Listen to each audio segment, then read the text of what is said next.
perfect-looking produce full of pesticides.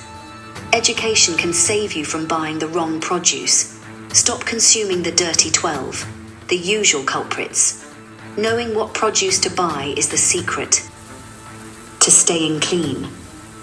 The diversity of produce can provide you with safer options. Introducing the Dirty 12, a list that changes every year, pointing out the most contaminated produce.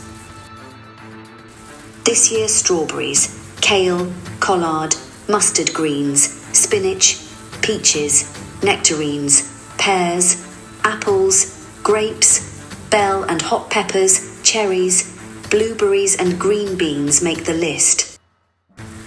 Monoculture can only be sustained by chemical-rich agriculture. Environmentally sealed installations use chemicals to stay healthy. 90% of these environmentally controlled crops are sellable compared to 40% when field grown. Plant diversity always saves the day.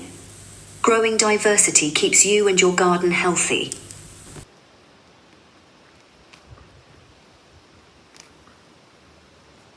Yeah, I want to talk about your grocery buying habits, your produce buying habits. So there's a list that comes out every year on the dirty 12, the 12 most dangerous fruits and vegetables.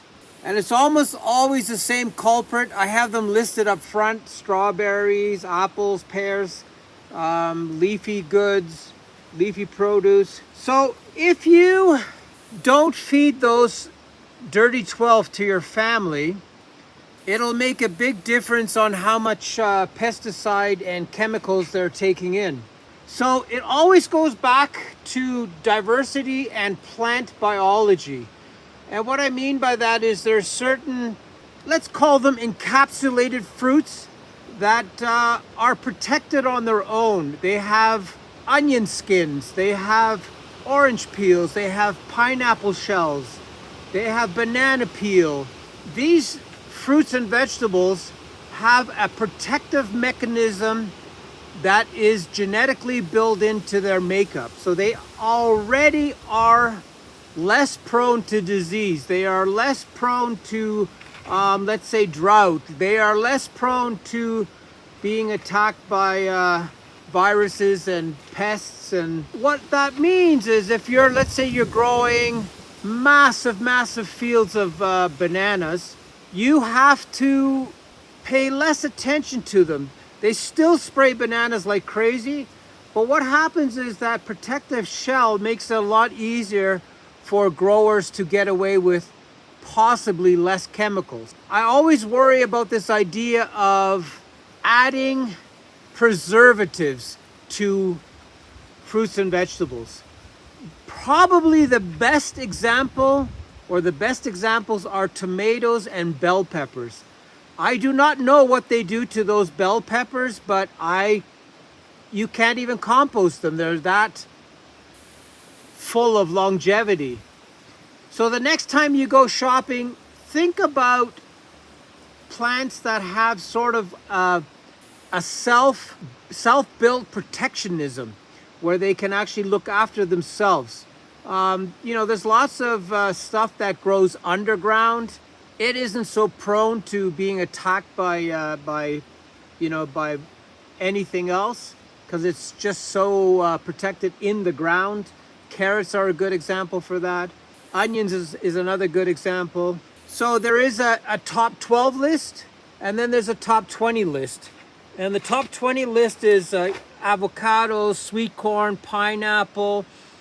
Asparagus is very odd because asparagus can be full of chemicals, but what it does is it sort of allows its tip or the seeding mechanism to stay clear of chemicals. So if you take your asparagus and cut 2 inches or 3 inches off the bottom, you're basically cutting off most of the chemical activity, the pesticide activity that's in asparagus.